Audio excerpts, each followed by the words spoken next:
conversando um pouquinho com vocês sobre esse tema aqui, a importância do catequista na igreja e a alegria que ele deve transmitir no seu anúncio. Como eu sou fascinado pela igreja, eu gosto daquilo que ela fala. Então, aquilo que está no conjunto daquilo que a igreja fala, para mim é o mais importante. Claro, junto com a palavra de Deus, etc. e tal. Porque talvez a gente podia trazer um bom documento, um bom livro de catequese. E não seria esse o meu objetivo. Os papas nos iluminaram com algumas coisas, a igreja nos iluminou com algumas coisas, e algumas coisas, vocês aqui, que já tem um pouco mais de idade do que eu, não ouviram ainda isso. Olha, era antiquíssimo. Eu vou citar um documento aqui que é de quando eu não tinha nascido ainda, e que fala de um processo evolutivo da catequese muito grande. Como se organiza a ação dentro da igreja? Muitas vezes a gente ouve falar de pastoral,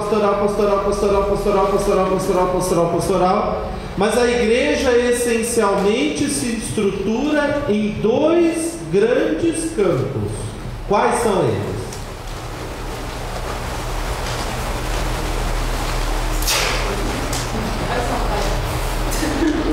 Quais são? São só dois. Evangelização. Vamos tentar dar outros nomes a isso. Evangelização é um deles. Não.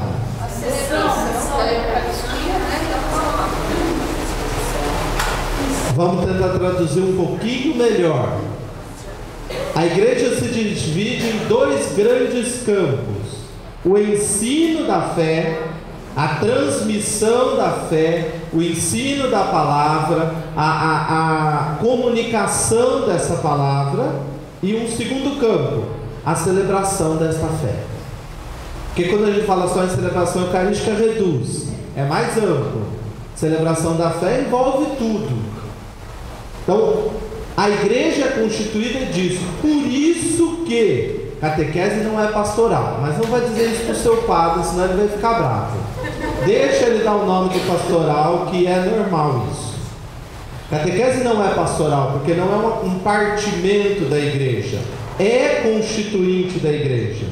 E liturgia também não é pastoral, porque é constitutivo da igreja. Isso já disse o Vaticano II, que a grande maioria de vocês não tinha nascido lá na década de 60, quando disse exatamente isso. A liturgia é a fonte da igreja, é a base fundamental da igreja, e o ensino da fé, a fé, o documento, o magistério, é aquilo que estrutura a igreja. Eu tinha aprendido que a catequese é a pastoral, então não sendo pastoral é o quê? É que toda vez que a gente fala em pastoral, é como se a gente falasse num conjunto de campos separados. Então tem a pastoral do menor, a pastoral da criança, a pastoral disso e tal. Mas a pastoral da criança é catequética, a pastoral da juventude é catequética e é celebrativa. Catequese e liturgia são duas coisas que estão presentes em quase tudo dentro da igreja. Ou acho que melhor em tudo. Não tem um campo onde não existe. E aconteceu um problema.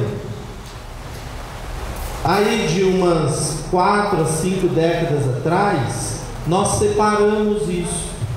E pusemos a catequese no cantinho dela e a liturgia no cantinho dela. Cada um está no seu cantinho.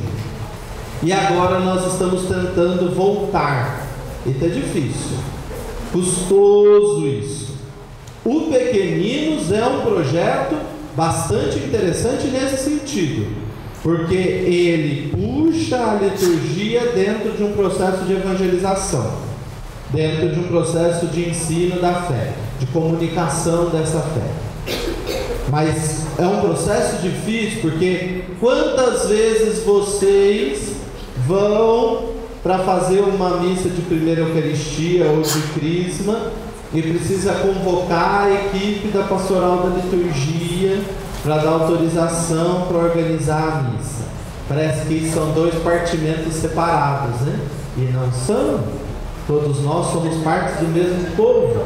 Dentro da missa tem catequese, e como tem, não é só homilia não, tem o ouvir a palavra, tem o ver o mistério acontecer em cima do altar. Aquilo lá não é liturgia, aquilo lá é catequese. O que está acontecendo ali, o modo como eu vejo aquilo, é processo catequético. Então todo o conjunto da igreja é ensino da fé e é celebração dessa fé. Não existe fé que não se celebra, que não se reza, e também não existe oração que não se transforme em vida, em estrutura de fé na vida das pessoas. As duas coisas estão juntas, não dá para a gente separar. Nós vamos partir desse princípio. Mas a definição pastoral é a ação organizada da igreja para suprir uma necessidade. Sim. No caso, por exemplo, da primeira Eucaristia, é uma necessidade que a igreja tem de acompanhar aquele que... A catequese não é uma necessidade. Não, a catequese é um mandato. Nós vamos ver daqui a pouco aqui. Ela é constitutiva da igreja. Pode ser que uma pastoral deixe de existir porque não precisa mais. Você tem um monte de criancinhas desnutridas na sua paróquia. Acabou tudo isso. Acabou as criancinhas gordas, hipernutridas igual o padre.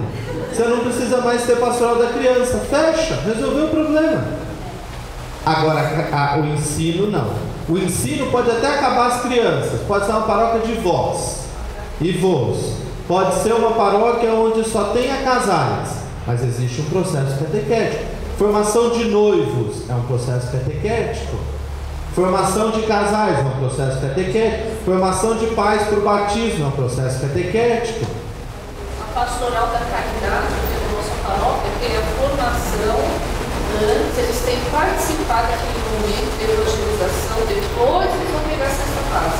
O Papa vai falar muito isso. Nós precisamos transformar o nosso ser cristão num processo de ensino e vivência da fé e celebração desta fé. Nós separamos tudo. Então hoje é isso, amanhã é aquilo, e eu não consigo mais juntar tudo isso. E nós vamos juntar tudo isso mesmo no mesmo conjunto. Claro que vocês podem pensar assim: esse padre está ficando louco, porque na minha paróquia isso não vai acontecer. Na minha também não acontece. Podem ficar tranquilos. Mas eu já estou há 6 anos, sou 6 anos de padre, com essa cabeça. Acho que a gente precisa fazer um processo de mudança. Não é fácil, porque precisa mudar a cabeça de vocês, que não são fáceis. Catequista não é uma raça muito fácil de lidar, né? Porque ele cuida da turma dele, do grupo dele, da estrutura dele. E liturgista também não é muito fácil, porque ele se preocupa com a parte dele. Então nós precisamos tentar juntar esses dois, fazer vocês descobrirem o bonito e a importância da liturgia, e fazer também os liturgistas entenderem o bonito e a importância. Sabe qual que é o medo nosso que trabalha com liturgia ao entrar em contato com vocês? Como que a gente lida com aquelas criancinhas? Como que a gente faz aquilo para quieto? Aqueles adolescentes insuportáveis, como que a gente cuida daquilo? Eles não prestam atenção, eles não ficam quietos. Uma missa precisa ficar todo mundo comportado, bem quietinho. Aí não dá certo. A gente não some, então é melhor que elas fiquem lá. Separe. E o que nós precisamos é fazer o processo de juntar, porque muitas vezes os nossos leigos sentados lá não foram catequizados para compreenderem o que está acontecendo. Então estão indo lá fazer o quê? Bater cartão, cumprir preceito. E será que isso só, não estou falando que isso é errado, mas será que isso só resolve? A gente não podia oferecer um pouquinho mais? A gente não podia convidar a dar um passo além? Esse é o meu intuito aqui, senão eu fico falando e não passo os slides para você. Vamos lá. Então eu dividi em 2 partes: a importância do catequista na igreja e a alegria que ele deve transmitir no seu anúncio. Então uma parte nós vamos falar o que é a catequese para a igreja, e depois nós vamos entrar em vocês. O primeiro passo é a catequese. Algumas perguntas que surgiram na minha cabeça. Qual a importância da catequese na vida da igreja? Para que ela serve? Qual é o intuito? Para que a gente gasta tanto tempo com isso? Qual é o percurso que ela já percorreu? Quem está envolvido? Quem nos enviou nessa missão?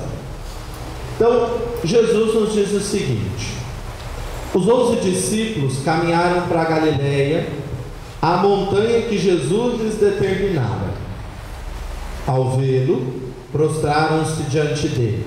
Olha aqui um processo mistagógico litúrgico.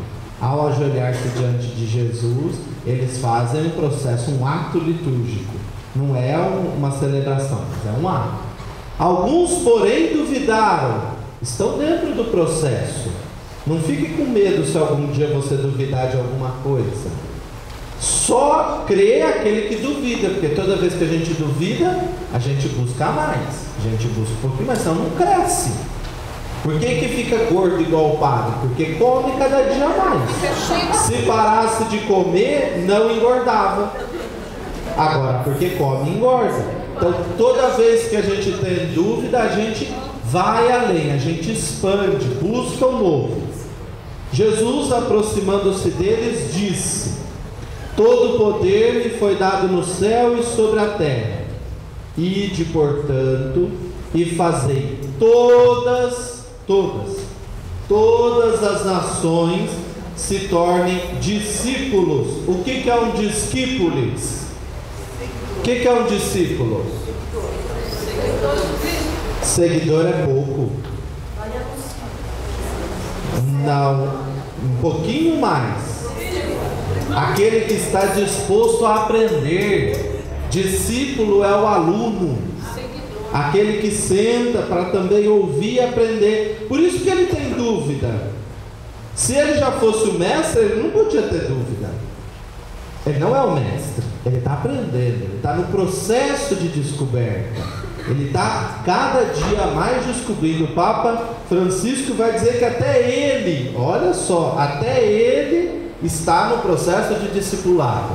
Por isso que nós somos chamados pela igreja agora aqui na América Latina de discípulos missionários. Nós estamos na missão, no anúncio, estamos lá na frente, mas mesmo assim estamos aprendendo, estamos descobrindo, estamos buscando. Porque se eu paro e falo assim, eu estou pronto, acabou. Para que eu sirvo? Para mais nada.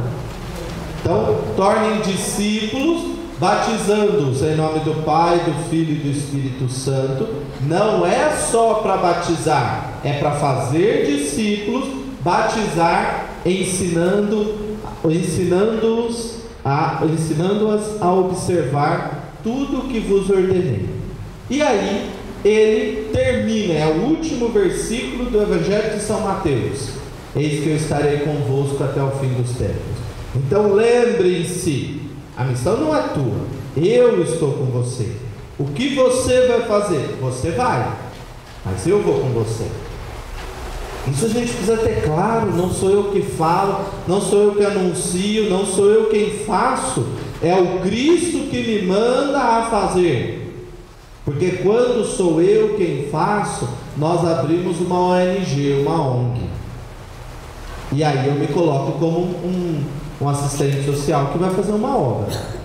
Nós não fazemos uma obra, nós estamos fazendo um processo de evangelização. Eu levo, mas a graça quem faz é Deus. A minha missão é só ir, é só fazer o anúncio do jeito que esse anúncio vai chegar. Porque senão eu começo a olhar e dizer assim: para que eu estou gastando meu tempo com esse monte de gente que não faz nada, não vira nada? Eu catequizo e não vira muita coisa. Eu falo com aquelas crianças e parece que dia após dia ela fica pior. Por que eu gasto tudo isso? Então eu preciso saber que eu estou só semeando. Quem rega, quem faz, a coisa vai crescer. Não é minha missão. A minha missão é anunciar, é fazer discípulos, é jogar a semente, é fazer com que as pessoas se encantem. O Papa Paulo VI vai dizer de encantamento, isso na década de 70. O que o Francisco diz agora, Paulo VI já diz naquela época. As pessoas precisam se encantar. Depois de encantadas, o que as mulheres fazem com os homens? Exatamente isso. Elas encantam os homens com a beleza, com o seu modo de ser. Elas têm essa capacidade, é delas isso. Elas fazem tudo isso e é assim que a vida segue. Não, o processo de sedução está na mão das mulheres. Os homens são só seduzidos, eles têm outros dons. Mas o processo de seduzir faz parte das mulheres, é delas isso. Isso não é ruim não, isso é muito bom. E elas precisam saber usar melhor, né? Para usar isso dia após dia e conquistando dia após dia. E ensinando, porque os homens são meio lerdos e burros. Então precisa ensiná-los. São sim, precisa ajudá-los. Eles são meio devagar. Vamos lá. O padre não é machista, hein? Não vamos falar isso. São João Paulo II escreveu um texto em 79, que é um dos textos que eu não existia, a catequese tradente, é a primeira exortação dele. O padre nasceu em 80. Mas olha o que o Papa nos diz. A catequese foi sempre considerada como uma das tarefas primordiais, porque Cristo ressuscitado, antes de voltar para o Pai, deu aos apóstolos uma última ordem: fazer discípulos de todas as nações e ensinar-lhes a observar tudo aquilo que vos tinha mandado. A missão que Jesus transmite para nós, ela é primordial. Vocês perceberam que Jesus não transmite para qualquer um, transmite para aqueles que já receberam a fé, os apóstolos, os discípulos. E esses vão transmitindo aos outros e o processo vai crescendo. Então não adianta a gente falar assim: não, isso não é a minha missão. Porque eu fui batizado. Se eu fui batizado, eu recebi de Deus essa missão de catequizar, de ensinar a fé. Vocês poderiam me dizer assim: então por que a gente não tem como... Eu não sei qual é das igrejas que tem aquele escola dominical que vai por idade, catequiza os adultos, etc e tal. Porque para nós o processo litúrgico da igreja também é catequético. Então há um processo catequético intenso que acontece aí na minha cabeça de quando nasce dentro da família, depois dos 9, 10 anos mais especificamente dentro da igreja, até uns 16 anos. Aí depois vocês falam assim, aí depois que as crianças estão no pior período, que é dos 16 para frente, a igreja abandona. Não abandona. Ele já recebeu o necessário, agora é ele que precisa ir. Não adianta eu querer ficar conduzindo o resto da vida. Senão vai ser um moleque de 40, 50 anos e a mãe tem que ficar levando. Vai pra cá, faz isso, faz aquilo. Não. Ou a gente pega a vida na mão, ou a gente pega a fé na mão, ou essa fé não acontece. Eu digo para vocês que eu sou um caso atípico de tudo aquilo que eu acredito. Que eu fiz primeiro Eucaristia com 7 anos. Eu nem acreditava direito e já fiz primeiro Eucaristia. Lá no colégio você entrava e já tinha que fazer primeiro Eucaristia. Esse negócio de não ter primeira Eucaristia. Então com 7 anos já foi feito. Mas existiam muitos colégios assim também, que tinham ensino religioso. Hoje isso sumiu, né? Então nós precisamos cuidar. Alguns estados estão voltando com a proposta do ensino religioso, mas ele também precisa ser muito bem cuidado, porque não é ensino católico e nem doutrina da fé, é ensino religioso, é bem diferente. A igreja hoje trata isso com 2 distinções grandes. Então, nós já temos o Papa João Paulo II falando sobre isso. Agora eu queria esse daqui, ó.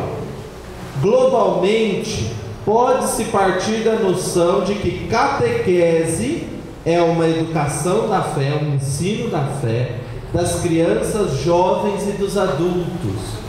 Esse pedaço aqui nós jogamos fora, né?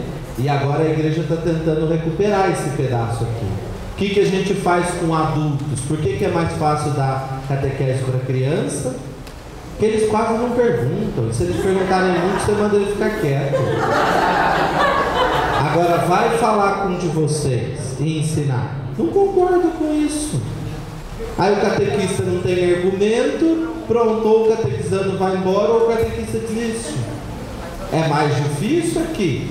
Mas aí vocês também precisam ter a noção, como eu disse no início, que vocês são discípulos. Vocês também estão no processo de descoberta. Vocês não sabem tudo. Então tem hora que eu preciso parar e falar, olha, isso eu não sei. Eu lembro bem quando eu comecei a me meter nessa história de catequese, isso foi em 2004, que eu era catequista de Crisma. Foi por um tempo, depois que eu entrei para o seminário e fui trabalhar com catequese numa paróquia. E uma catequista chegou para mim e falou assim, o que a gente faz ficando feliz dessas crianças que a professora ensina na escola uma coisa diferente do que a gente ensina? Porque ela ensinava o Gênesis e a professora ensinava a lei de Darwin. E as crianças eram mais espertas que os catequistas, porque sabiam a lei de Darwin melhor do que elas. E na hora que elas iam falar da criação do ser humano a partir da costela do Adão, o negócio zicava. Como que vai criar? Se ele veio do bichinho lá, se explodiu o Big Bang e criou o mundo, como que Deus fez o mundo? Então nós precisamos entender que são dois processos diferentes. A catequista parou lá atrás, ela tinha uns 35 anos de catequese. Eu na época não tinha nem, eu tinha 22 anos. Ela tinha mais tempo de catequese do que eu de vida. E ela não entendeu que ela precisava evoluir no processo. Para descobrir, a igreja nunca questionou a lei de Darwin, principalmente na teologia atual. Só que a igreja coloca cada coisa no seu lugar. Uma coisa é a nossa fé, outra coisa é o que a ciência vai apresentando. E nós vamos lembrar que quem achou a lei de Darwin não foi nada mais do que um padre agostiniano, que não era o Darwin, que era o Mendel, que descobre isso através das ervilhas. E a gente acha que a igreja é atrasada. Não é. É que a gente não precisa, cada coisa foi posta no seu lugar. Então, a catequese, ela precisa englobar um conjunto de pessoas, tanto aqueles que são legais, interessados e dedicados, quanto os chatos, quanto as pessoas mais difíceis de lidar. Nós vamos trabalhar com todo mundo. E entre eles entram os pais dos seus catequizandos, que são piores. Mande alguma coisa para eles fazerem em casa. Não precisa muita coisa. Manda eles lerem um trecho bíblico com os pais. Um trechinho só. Fala assim, pega a Bíblia. Nessa semana a sua missão é ler com o seu pai e com a sua mãe. Você pode ter certeza que logo, logo você vai receber uma reclamação. Porque você está atrapalhando. Isso é para ser feito na igreja. Negócio de ficar rezando aqui dentro de casa. Isso não precisa.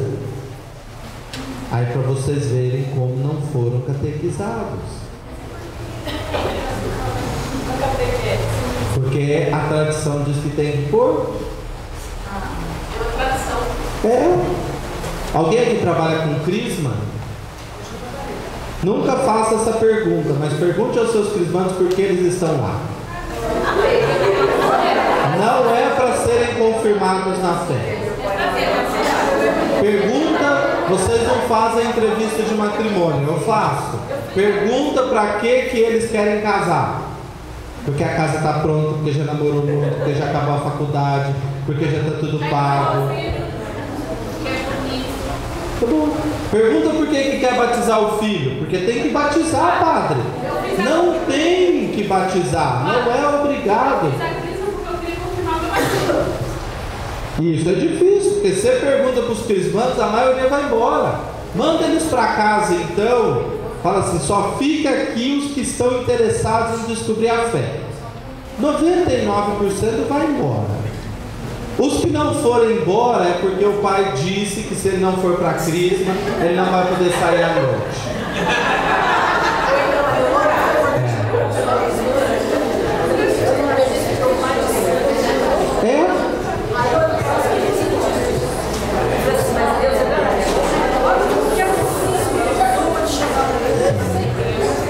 Não, e tem, aí a gente vai jogar todo esse povo fora? Não. Aí vai da sua capacidade de virar o jogo e de trazer aquela pessoa para o seu lado. É aqui que nós vamos trabalhar na segunda parte. Mas adultos hoje é a nossa grande descoberta. Eu catequizo, eu não, né? Porque quem faz são os catequistas da paróquia. Mas a nossa paróquia, entre batismo, primeiro Eucaristia e Crisma, de adultos, gira em torno de 30 a 35 anos por ano. Esse ano eu tenho numa turma de adultos 13 adultos. Fora as outras diversas turmas, que todas vão para o ano que vem.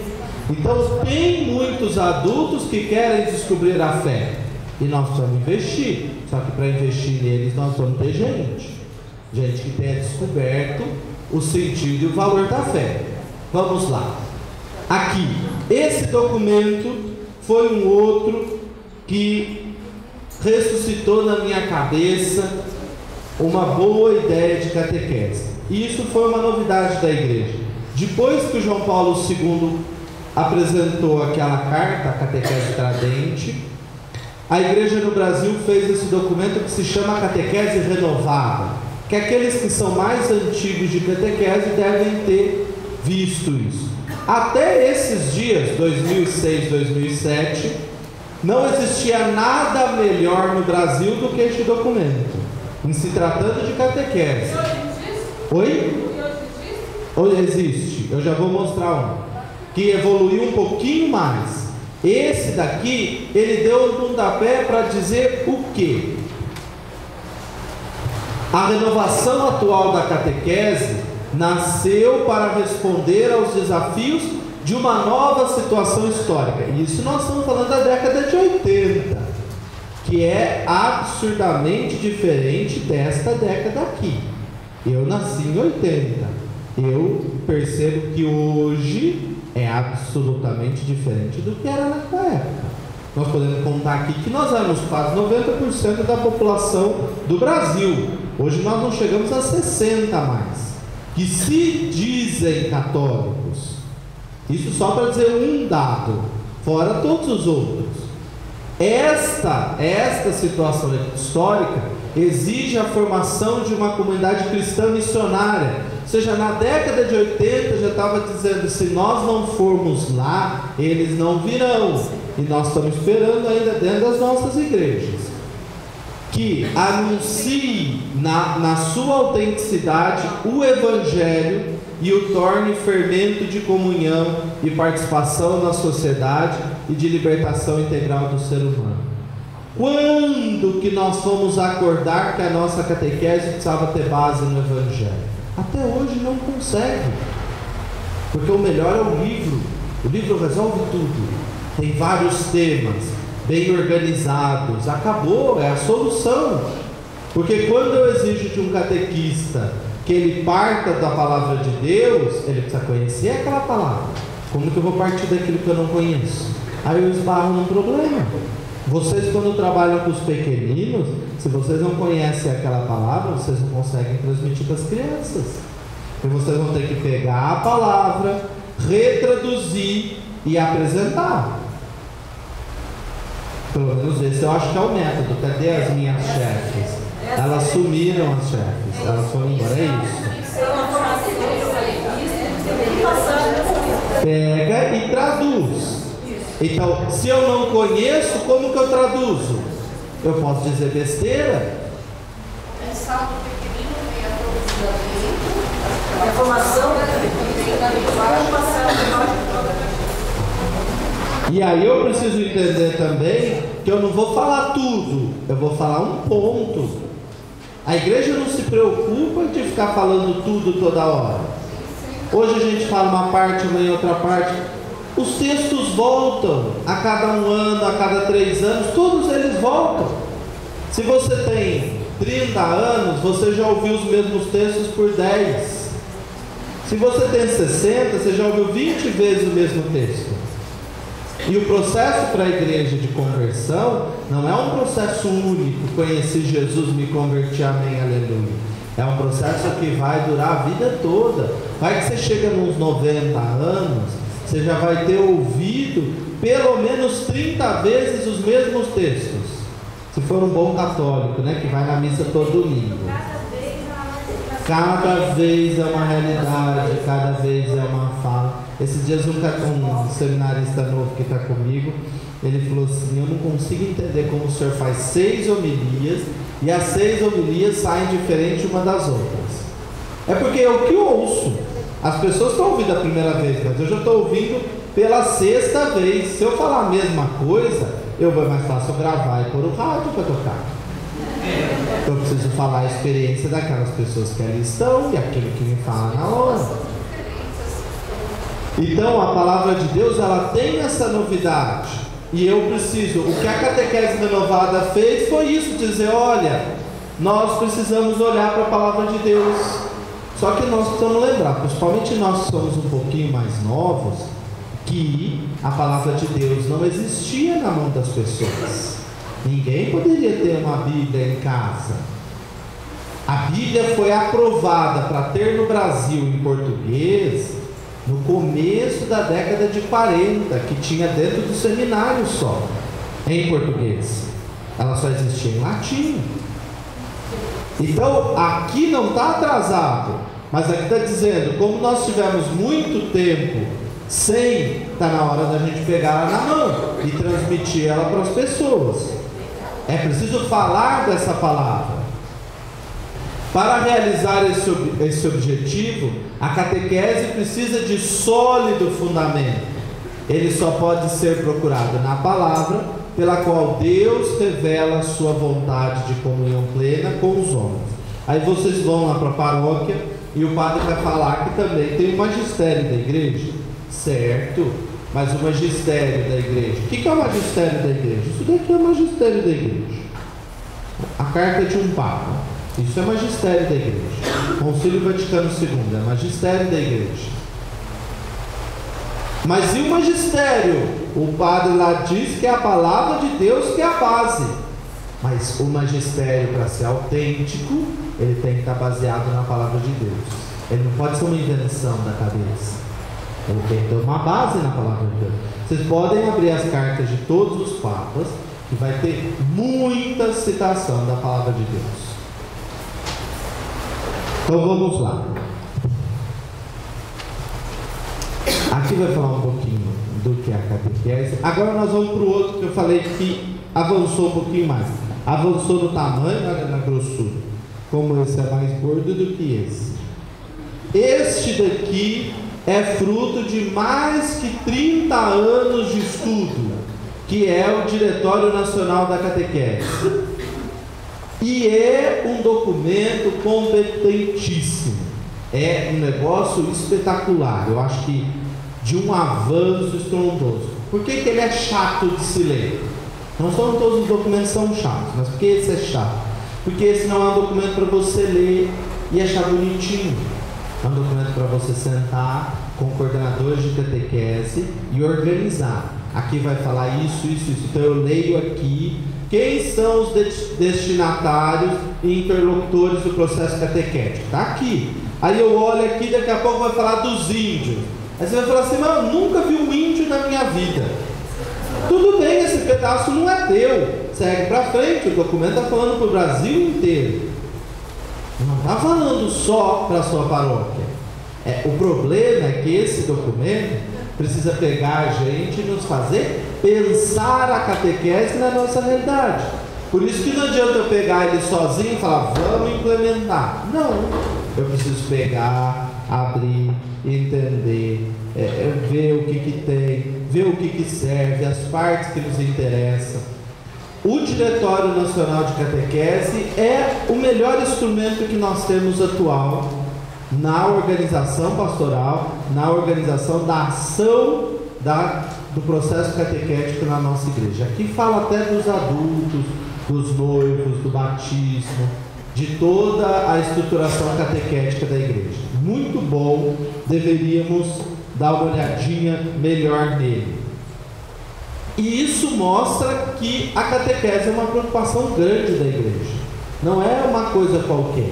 Os catequistas para nós não são pessoas de segundo plano que vão lá fazer o trabalho que os padres não fazem. Porque senão a gente não gastava tanto tempo nisso. Eu quis dizer essa parte inicial para que vocês compreendam como a missão que foi incumbida para vocês é importante.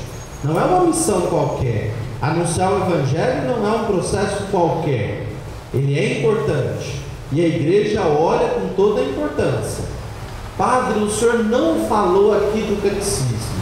Não dá tempo de a gente falar tudo, né? Mas é importante também ter como base o catecismo, porque ali instrui muita coisa. Mas aqui nós estamos falando da importância da catequese. Outro dia nós falamos de outras partes. Vamos lá, olha o que o Papa João Paulo II vai dizer. Antes de mais nada, convém recordar que entre a catequese e a evangelização não existe separação, não são duas coisas diferentes.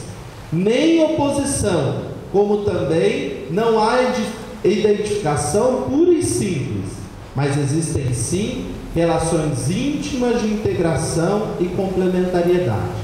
Catequese, como ele disse lá no início, é o mesmo texto, é a catequese tradente, catequese hoje. Catequese é educação da fé, evangelização é anúncio dessa fé. As duas coisas são quase a mesma. Só que uma é mais sistematizada, a outra é muito mais ampla. Mas vamos olhar. Falando em catequese, a maioria acha que catequista é de criança. Se esquece que a vizinha às vezes também precisa de uma catequese. Ou alguém dentro da nossa casa, né? E tem uma coisa muito pior. Os cursos que nós temos, curso de noivo, curso de batismo, que é a coisa mais chata que existe? Eu não encontrei nenhum até hoje legal. Eu, graças a Deus, não sei fazer de noivo, porque o padre vai casar. E de batismo, eu não tive que fazer, porque o padre falou que era melhor eu não ir. Eu só batizei uma criança na minha vida e pronto. Que é a minha sobrinha, que já é difícil de cuidar. Mas nunca fui. Mas vejo o sofrimento, porque as pessoas vão lá falar e eu pergunto, né? Dizem que isso é meio trairagem, mas eu pergunto, como que foi o curso? Nossa, pai, negocinho chato, hein? Fala nada com nada, mas eu já ouvi também de gente dizer que foi muito bom. Então, esses cursos são também catequese. Então, o processo catequético, ele é amplo, muito amplo. Vamos lá, evangelização. Quando a gente fala de evangelização, nós temos que falar nesse homem aqui, que é o Papa Paulo VI, o bem-aventurado, que agora vai ser beatificado em outubro, Paulo VI. Foi Papa até depois do João 23, até ali por volta de 78, mais ou menos. E ele vai dizer, evangelizar para a igreja é levar a boa nova a todas as parcelas da humanidade. Eu não catequizo a todos, mas eu levo a palavra de Deus a todos. Vamos tentar entender isso. Em qualquer meio ou latitude, e pelo influxo, pela força, transformá-las a partir de dentro, para tornar nova a própria humanidade. Este daqui está o problema. Como que eu mudo a partir de dentro essa mocinha, esse mocinho? Eu não posso só enfiar. Eu preciso captar o que a pessoa tem dentro e trazer para fora. Eu preciso transformar. Ele vai dizer uma outra aqui no 19 aqui. Estratos da humanidade que se transformam. Para a igreja, não se trata tanto de pregar o evangelho a espaços geográficos cada vez mais vastos ou populações maiores em dimensões de massa, mas é chegar a atingir e como que modificar pela força do evangelho. Não é pela força da mão para dar umas palmadas, não é pela força do cajado, não é pela força da autoridade, pela força do evangelho, os critérios de julgar, os valores que contam, os centros de interesse, as linhas de pensamento, as fontes inspiradoras e os modelos de vida da humanidade. Parece que ele está dizendo isso para nós hoje. Não parece que isso é da década de 70? O que precisa fazer? Precisa entrar dentro para transformar essa pessoa. E quem que entra dentro para transformar? O Evangelho. O Espírito de Deus, que é transmitido a partir do Evangelho, da oração. Mas para isso é preciso alguém. Olha, antes de falar para isso, olha o que o Papa está dizendo agora, em 2003. Essa é o primeiro capítulo, o primeiro parágrafo do Francisco na carta dele, A Alegria do Evangelho. A alegria do Evangelho enche o coração e a vida inteira, não é um pedacinho, não é só a cabeça, daqueles que se encontram com Jesus. Quantos se deixam salvar por eles? São libertados do pecado, da tristeza, do vazio interior e do isolamento. Com Jesus renasce sem cessar a alegria.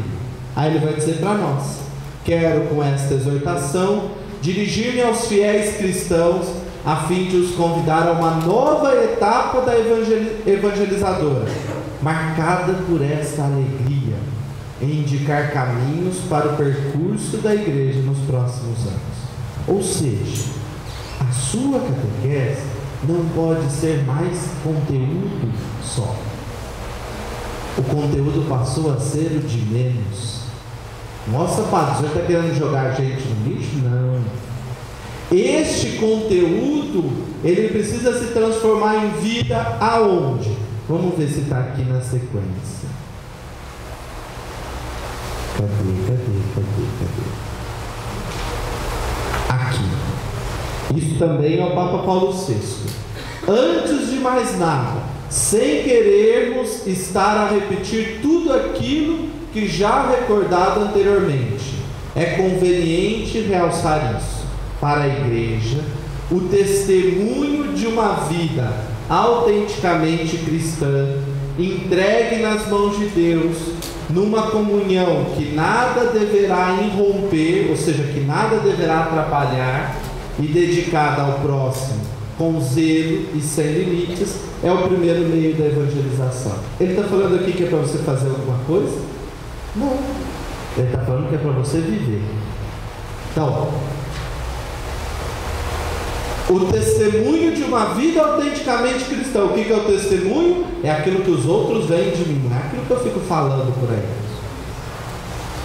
Entregue nas mãos de Deus, ou seja, alguém que confia nessa graça de Deus, numa comunhão que nada deverá irromper. Ou seja, eu estou lá com aquelas pessoas não porque elas são boazinhas, mas porque é a graça de Deus que me sustenta para estar ali dentro. Porque se fossem as melhores pessoas, não precisaria da graça de Deus. Para quê? Eu não estou lá porque elas são os mais bonitos, os mais educados, os que servem melhor. Eu estou lá porque Deus me convida a fazer-me presente. Mesmo que a pessoa diga para mim assim: sabe que eu não gosto de você? Mesmo que o padre diga para você assim: sabe que você atrapalha aqui dentro da igreja? Ótimo, padre, mas é aqui que eu tenho que estar, não é fora daqui. Ele pode te expulsar, mas ele não pode te tirar da igreja. Às vezes a gente usa uma fé muito sentimental demais. Eu estou aqui porque isso enche o meu coração, porque isso me faz bem. Entra Jesus na minha casa, entra na minha vida. Tudo bem, isso faz parte de um processo. Agora, isso não sustenta a fé. Sustenta a fé é o crer cotidiano. Não é uma vez que acontece. Uma vez é ótimo, é maravilhoso, e pode buscar isso o resto da tua vida. Mas se não for acumulando fé, na hora que soprar um ventinho, puf. E é o que mais acontece. Procura outro, e procura outro, e procura outro, e procura outro. Depois que não acha nada, volta o pedacinho para a gente tentar ressuscitar. Na verdade, essa é uma dificuldade e talvez até nenhuma pergunta, né? O Evangelho é a base, sem dúvida. Mas hoje a gente vive, até como o senhor estava colocando, uma sociedade que não tem mais uma formação cristã de origem familiar. Antigamente você recebia já uma criança evangelizada em casa, hoje não. Hoje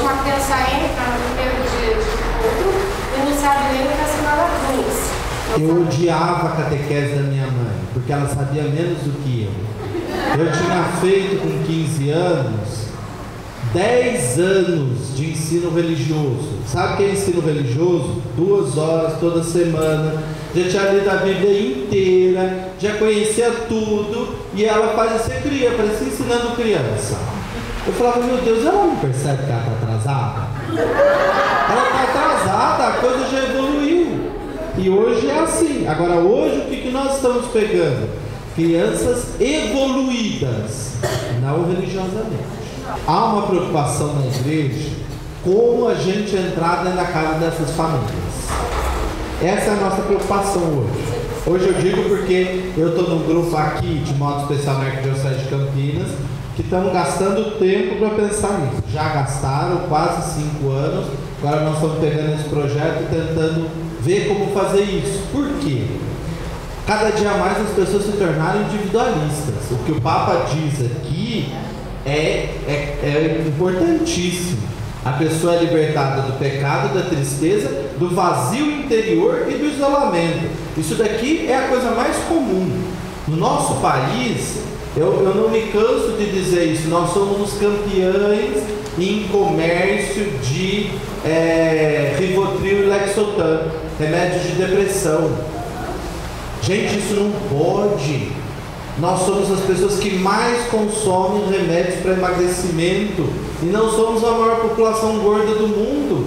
Os gordos estão nos Estados Unidos, nós estamos perto dele, mas a maioria dos gordos estão lá. E nós consumimos sibutramina como se fosse a coisa mais natural. E sibutramina é remédio contra o quê? Não é para emagrecer, é contra a ansiedade.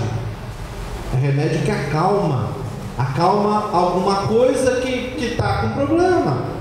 Nós tomamos um Rivotril ou qualquer remédio que vocês tomem para dormir, por quê? Qual que é o problema?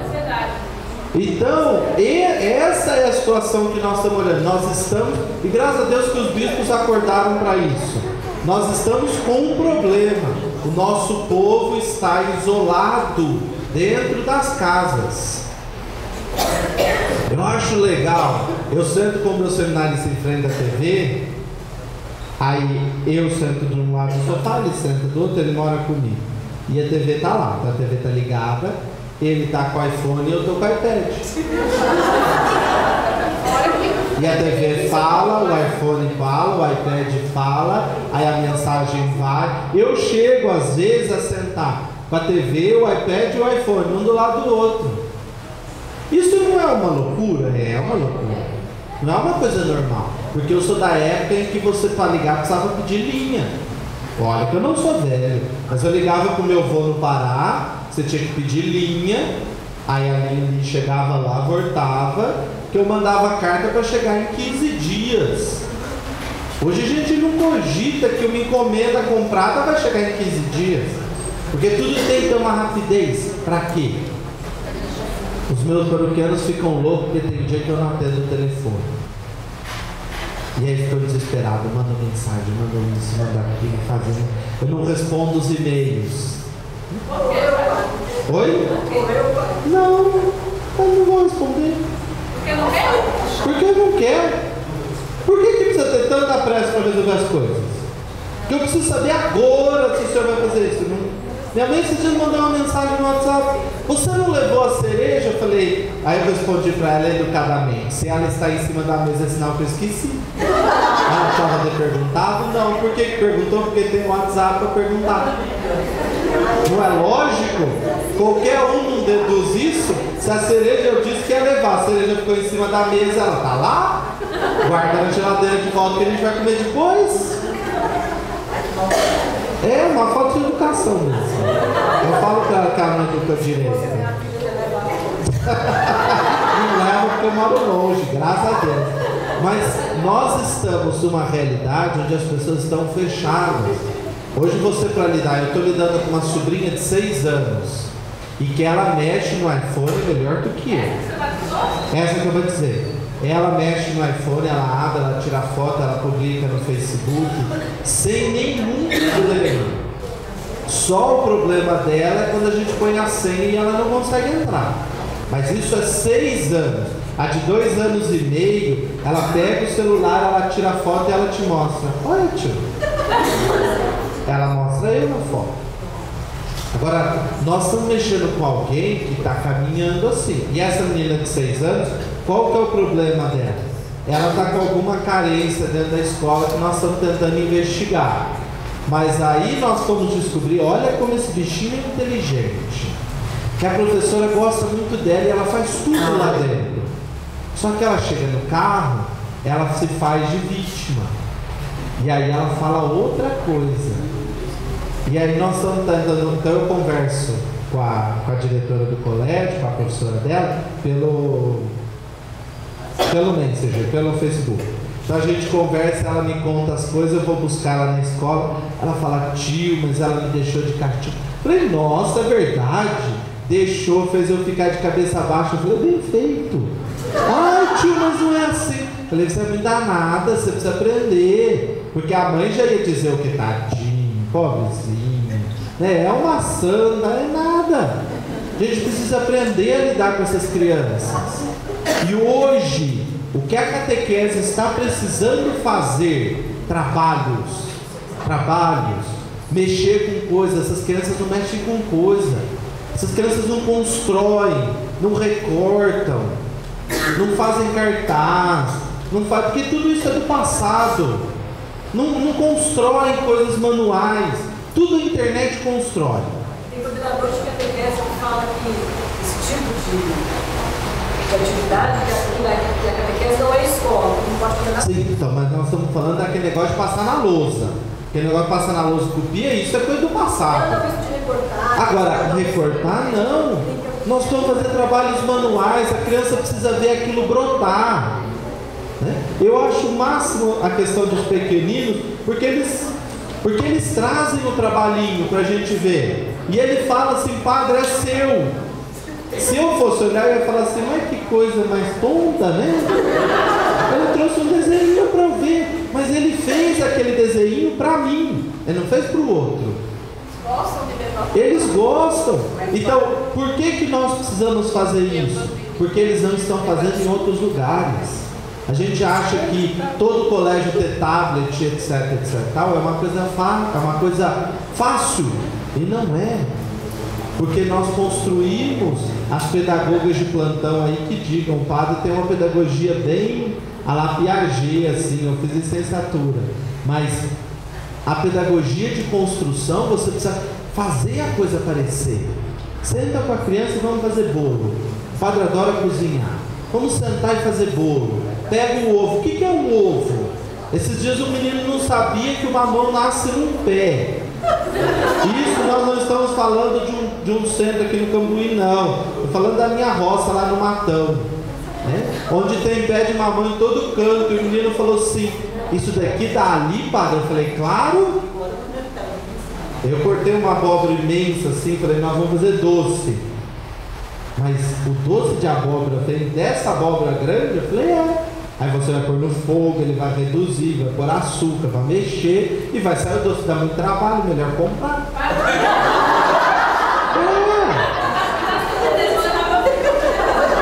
E aí a gente não vê mais as coisas sendo construídas.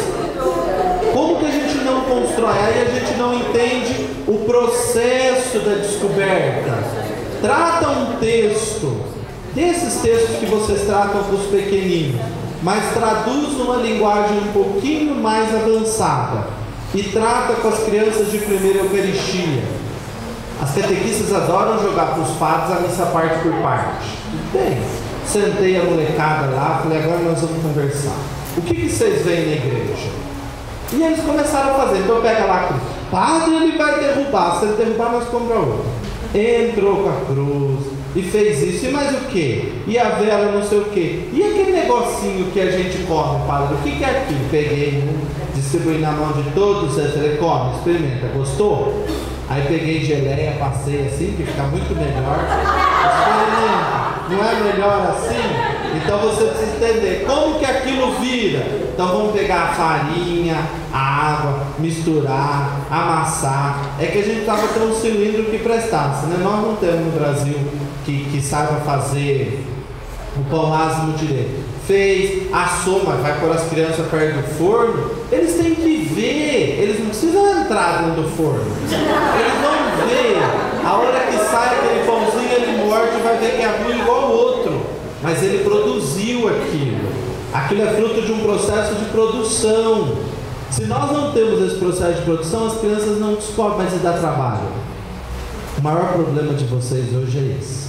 Eu posso dizer assim, desculpem, mas os nossos catequistas ficaram bem preguiçosos. Eu tinha uma tia que trabalhava com a gente no segundo ano, que eu não me esqueço. Quando eu leio aquele texto, brota na minha cabeça aquele lugar. Nós fomos estudar, eu sou o sal da terra, eu sou a luz do mundo.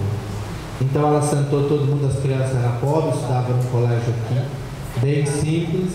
E a gente comia, hoje que as crianças quase não comem mais, né? Levava muito de lanche, ovo cozido. A gente levava para pescar e levava na escola também. Cozinhava o ovo e mandava dentro da lancheira. A tia sentou todo mundo, eram uns 20 pentelhos que tinha, só menino. Aí ela deu o ovo para cada um comer. E tem que comer, era para ficar quietinho. Comeu. Aí ela falou assim, o que vocês acharam? Horrível. Por quê? Porque estava sem sal. Aí ela foi lá e pitou o salzinho em cima, come de novo. Ficou um espetáculo. Aquilo nunca mais saiu da minha cabeça. Como que nós somos o sal da terra? Somos aquilo que dá gosto. Agora, se você não faz a experiência, você não descobre. E as nossas crianças não fazem a experiência, porque elas vivem de backyardigas. Eu achei, essa eu preciso contar para você. Eu não sei se é novidade, mas a galinha pitadinha está revoltada, porque ela disse que ela fez os seus filhos dormirem e ficarem quietinhos, porque aquilo é enigmático, né? Põe um bichinho ali, liga a galinha pitadinha quieta. Até acabar a bateria, aquele bichinho fica quieto ali vendo a galinha pitadinha. Ela só não gosta da aranha, tem tirada na aranha. Aí ela fala, a galinha pitadinha está revoltada porque trocaram, agora que seu filho cresceu, você trocou a galinha pitadinha por uma porca cor-de-rosa, feia, que ela é mais bonita do que a Peppa. E é mais mesmo. Agora, que backyardigans é um negócio interessante? Eu fico olhando para aquilo e falo, meu Deus do céu. Não sei o que aquilo ensina de bom. Eu não gostei daquilo, não suporto. Eu tenho que ficar assistindo pelo menos 2 horas por semana aquilo com a minha sobrinha. Mas as nossas crianças não fazem. Queria ver elas mexerem com massinha, construir coisas. Esse trabalho manual ajuda. Os adolescentes também, viu? Porque eles só vivem de celular. Toma o celular de estudo, tira fora. Aqui na catequese não tem isso. Aqui nós vamos construir. Senta no chão. Por que não pode sentar no chão mais? Porque ficou grande? É que eu não tenho muito tempo com você. Mas se fosse, a gente sentaria no chão, ia fazer uma construção, cada um faz uma parte. Isso ajuda no processo de descoberta. O que é pecado? Trouxe um monte de recorte para a molecada. Vocês precisam ver o que é confessar criança, viu? Vocês precisavam ver o que é confessar criança de 10 anos que senta na sua frente e chora. E chora e você não sabe o que fazer. Ou seja, aquela criança está tão traumatizada com aquela ideia de confissão que ela quase morre. Eu atendi 150 no meu primeiro mês de padre. Hoje, quando tem que confessar, nós vamos fazer um outro processo. Sentei as criançadas todas. Olha os recortes. O que é pecado? E eles foram separando, foram brincando. Pecado é isso, pecado é aquilo, pecado é aquilo, pecado é aquilo. E aí você constrói com eles. Então agora nós vamos conversar com cada um sobre aquilo que vive. Ou seja, que descoberta. Vocês acham que aquela criança sabe que ela bateu no outro e que aquilo é pecado? E claro que ela não sabe. Ela sabe que é errado, mas ela não sabe o que é pecado. E nós não construímos, nós damos teoria. Agora, às vezes nós não construímos porque nós não vivemos. A catequese e a evangelização só somam quando nós descobrimos que aquilo que nós vamos transmitir, ele já precisa ter passado por nós. Se ele não passou por nós, passe primeiro. Não gaste tempo. Eu tinha um professor de liturgia que dizia isso: se você não preparou a sua homilia, não faça, porque a palavra de Deus vai falar mais do que você pode atrapalhar. Se a gente não gastar tempo para vivenciar aquilo que a gente fez, nós vamos estar jogando qualquer coisa. Nós vamos estar jogando pérola para os porcos. Essa é uma coisa boa. Por que Jesus fala das pérolas para os porcos? Alguém aqui já viu o porco comer pérola? Alguém aqui já viu um porco na vida? Já? Vivo? Num chiqueiro ou numa granja? Num chiqueiro, onde dá bicho de pé. Isso. Por que a gente não joga pérola para os porcos? Porque ele não come. O que o porco come? Abóbora, milho, lavagem. Não come pérola. Não dê aquilo que a pessoa não precisa. Se você não serviu para você, não passe para o outro. Então você vivencia e transmite. Isso é evangelização. Esse é o processo. A catequese e a evangelização é um convite a uma mudança interior. Esse processo de mudança interior precisa acontecer com as pessoas que já se encontraram com Cristo. O que o Papa vai dizer? Se você se encontrou com Cristo, a sua vida mudou. Padre, mas o bendito do Pedro caminhou com esse Cristo um tempo e demorou. Claro que demora. Vocês acham que é rápido? Não pense que é rápido. É um processo de descoberta. Um ser meio anormal é o Paulo. O Paulo olhou, viu, converteu e acabou. Para uns é mais rápido, para outros leva mais tempo. E virou uma das piores pessoas que tinham, que é o Paulo, porque ele vivia a fé e queria que todo mundo vivesse. Então ele era testemunho. Olha, vocês peguem a Teresa de Ávila. Essa mulher morreu e no final da vida dela ele disse para Deus: como eu queria ter te conhecido mais. Você lê o que ela escreveu, o caminho espiritual que ela fez, e ela foi descobrir lá no fim que ela não tinha descoberto nada. Ela precisava fazer muito. Mas vocês veem a diferença. O Pedro foi tropicando até o fim da sua vida. Mas o que ele fez na porta formosa do templo? O homem pediu uma moeda. O que ele falou para o homem? Nem ouro, nem prata eu tenho, mas o que eu tenho, eu te dou. Em nome de Jesus, levanta ele. Podia ter as suas dificuldades, mas ele tinha descoberto quem era Cristo. Senão ele não falava aquilo, senão ele não gastava o tempo dele. A descoberta de Deus é um processo, e aquilo que a gente descobre é aquilo que a gente transmite. Agora, como que a gente vai transmitir se eu não tenho tempo de parar e olhar no olho? Eu vou encerrar só com duas coisinhas, tá? A senhora não fique brava. Uma primeira é esse daqui. Eu achei que o Papa foi feliz nisso. Está aqui. Eu acho que se tratar de felicidade que esse Papa... Leiam esse texto. Maria é aquela que... Não, esse daqui, espera um pouquinho. Leiam este. Esse daqui eu acho que vocês deveriam ler.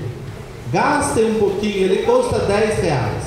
A Evangelii Gaudium, o Evangelho da Alegria do Papa Francisco. Ele escreve de uma linguagem simples, bonitinha, sem nenhuma pretensão. Ele é assim, ele é rasteiro. Ele não quis fazer teologia, ele quis falar para as pessoas. E olha o que ele conseguiu escafrunchar. Isso daqui, se cai na cabeça de um teólogo, isso daqui é quase uma heresia. Mas olha o que ele conseguiu dizer.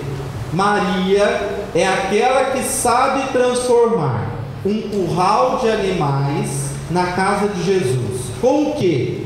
Com os pobres paninhos e um monte de ternura. Olha o exemplo que ele dá. Porque a gente romancia muito a coisa, né? Você lembra quando o seu filho nasceu? Ele nasceu no hospital, bonitinho. Alguém aqui pariu em casa ou não? Não, ninguém mais pariu em casa. Nasceu bonitinho no hospital. Antigamente era. Agora, quem que cortou o cordão umbilical de Jesus? José. Onde que estava a tesoura? Tinha pano limpo? Tinha água quente? Como que nasceu? Nasceu? Pulou assim de uma hora e saiu andando? Nasceu igual todos nós nascemos. E vocês imaginem você como mãe ou como pai numa realidade assim, tendo que fazer o filho nascer num lugar, num cantinho qualquer, porque não era um lugar bonito. O que tem num curral? Um delicioso aroma de bosta de vaca. E ela fez nascer ali. Ou seja, não importa aquilo que muitas vezes está por fora, que destrói, que atrapalha, importa aquilo que a gente está trazendo. Ela sabia o que ela estava trazendo para o mundo. E ela acreditou nessa realidade com toda a força. E o José também estava ali. Vocês acham que foi fácil pegar aquele menino e levar para o Egito com um mês? Hoje as mulheres saem com 10 dias de casa, né? Mas antes ficava de resguardo 40 dias, sem lavar a cabeça, sem limpar o neném, sem não sei o que. Tinha um monte de história. A Maria pegou o menininho, pôs num burro e foi para o Egito. O Egito é do outro lado da rua? Não. É dias de viagem. Tinha fralda descartável? Não. Tinha água encanada? Não. E como que a coisa aconteceu? Aconteceu porque tinha ternura, porque tinha disposição. A alegria que o Papa vai tratar é muito isso daqui. Nós temos uma ideia de alegria que é ficar pulando para lá e para cá e sorrindo. A alegria é uma coisa que tem que brotar de dentro. Eu sou feliz. É a primeira coisa que eu entro num velório, vejo o defunto, eu fico feliz de ver que ele foi para Deus. Ah, padre, se ele foi para o inferno, aí o problema é de Deus, não é meu. O meu primeiro olhar tem que ser um olhar de esperança. Nós celebramos hoje a alegria de que esse homem foi para junto de Deus. E nosso coração tem que estar feliz. Eu posso estar me lamuriando de sofrimento, mas a esperança da ressurreição é que ele foi para Deus. Porque se eu não acreditar nisso, para que eu creio? Para que eu vou na igreja então? Não adianta ir para tentar salvar, que não salva não. A gente precisa crer. Ou seja, nós precisamos ter ternura ao tratar as coisas. Carinho, ternura, amor. Não é só ter um monte de coisas. É saber chegar no lugar. E aí eu vou finalizar com um exemplo que eu vivi nessa época que eu comecei. Eu trabalhava com essas catequistas que eram bastante experientes de catequese já. E o moleque aqui chegou com umas ideias meio loucas, né? E aí um belo dia sentei elas todas no chão, todas vós já, a maioria com artrose, reumatismo, não queria sentar no chão porque tudo doía, sentou tudo no chão. Nós vamos fazer desenho, criação do mundo. Então cada um ia fazer um desenho e nós íamos montar a criação do mundo a partir da visão de cada versículo de cada um. Aí o que perguntei o que elas sentiram, como foi a experiência. Eu falei, então, a nossa catequese precisa partir da vida daquelas crianças. Nós precisamos olhar para cada um. Catequese precisa ser um negócio restrito, ou seja, pouca gente, para ter um vínculo afetivo, para ter uma proximidade. Os pedagogos hoje estão dizendo tanto isso. Se não há afetividade, não há educação, não há processo de educação, ninguém aprende. Tudo bem. A pior delas, a dona Fátima, foi fazer isso. Ela dá uma catequese numa região bastante interessante, que é uma área bem rica, mas descendo assim, tem uma favela meio grande. E ela falou que sentou com as crianças dela e falou assim: o padre preparou o encontro, mesmo que eu fiz, preparou com as crianças. Mas o padre falou primeiro para eu perguntar da vida. Ela parou e perguntou, tinha umas 15 crianças. O que vocês viveram nessa semana? Falou. Outro falou. No terceiro, o menino levantou a mão e falou assim: essa semana um homem entrou em casa, matou meu pai e a minha mãe. Ela falou assim: na minha cabeça, padre, aquela hora eu ia matar o senhor. Porque o meu encontro estava perfeito. E a fala daquela infeliz, daquela criança, detonou o meu encontro. Porque o que eu ia falar agora? Eu falei, o que a senhora falou? Nós vamos conversar sobre a situação. Aí cada criança foi contar a visão que teve, o que aconteceu. Ela falou, eu joguei meu encontro no lixo. Eu falei, não jogou, você olhou o olhar da fé numa outra perspectiva. Agora, o que adianta eu falar uma palavra bonita se no conjunto da realidade a situação é outra? Eu preciso lá ouvir, eu preciso lá captar. Mas claro, como eu disse, eu preciso ter para oferecer. Eu preciso estar ali também como aquele que ouve, mas como aquele que transmite algo, que leva a esperança. Se nós não formos catequistas assim, a nossa catequese entra pelo buraco e afunda mesmo. Por quê? Porque ela vai virar uma transmissão de algo que eu não sei que sentido tem, que valor tem. Ela precisa ser a transmissão de algo que leve vida, esperança. Eu tive uma realidade mais triste, já que a chefe foi embora, vou falar só mais essa e eu encerro. Oi? Ela já volta? Eu dei crisma por 6 anos e sofri extremamente, porque tinha uma mãe que ensinava assim, nós usávamos um livro que não falava da palavra de Deus, só ensinava a teologia da igreja. Era um negócio chato, e a gente usava aquele livro. E quando eu entrei junto com outro catequizando para ajudar a minha mãe, ela foi percebendo que ela estava um pouquinho desatualizada e a gente foi pondo ela de canto. E começamos então a trabalhar algumas outras coisas, tá? E pela primeira vez, numa das turmas, eu peguei o que para mim naquela época era o fim do mundo. Uma turma de 20 crismandos, cuja 5 não eram batizados e nenhum tinha a primeira Eucaristia. Eu falei, as famílias estão acabando, né? Porque como que eu pego jovens de 17, 18 anos que não tem um processo de evangelização nenhum?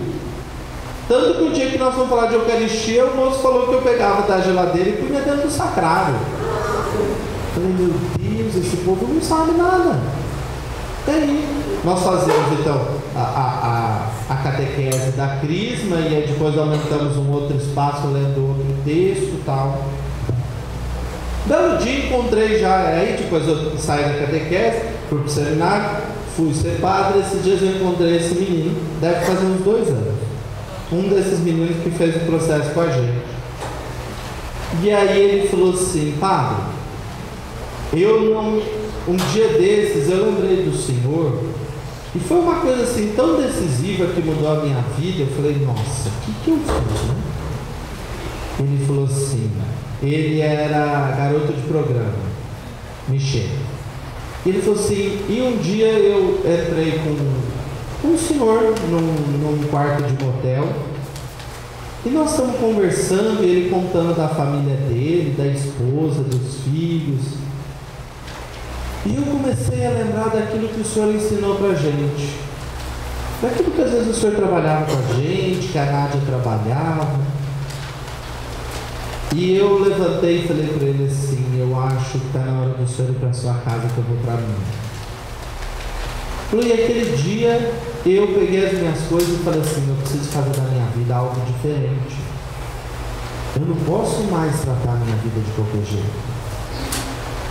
Eu falei alguma vez para ele sobre esse assunto que ele via? Nunca. Eu nunca teria coragem de falar isso. Mas aquilo que Deus fala, alguma hora aparece. Pode ser a situação mais inusitada, mas aparece.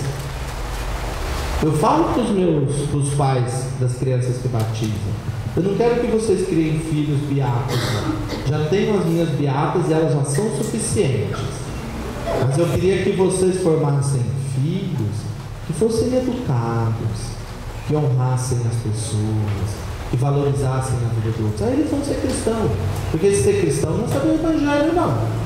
Nem saber as orações de cor. É saber o sentido delas, saber o valor que aquilo tem, saber para que aquilo serve. É isso que os pais têm que fazer. É isso que os catequistas têm que fazer. Mostrar para os catequizandos como aquilo pode se transformar em vida dentro de você. Para isso nós damos de encantamento. Para isso nós damos de alegria, de disposição. Né? Para isso nós vamos aprender a seduzir as pessoas.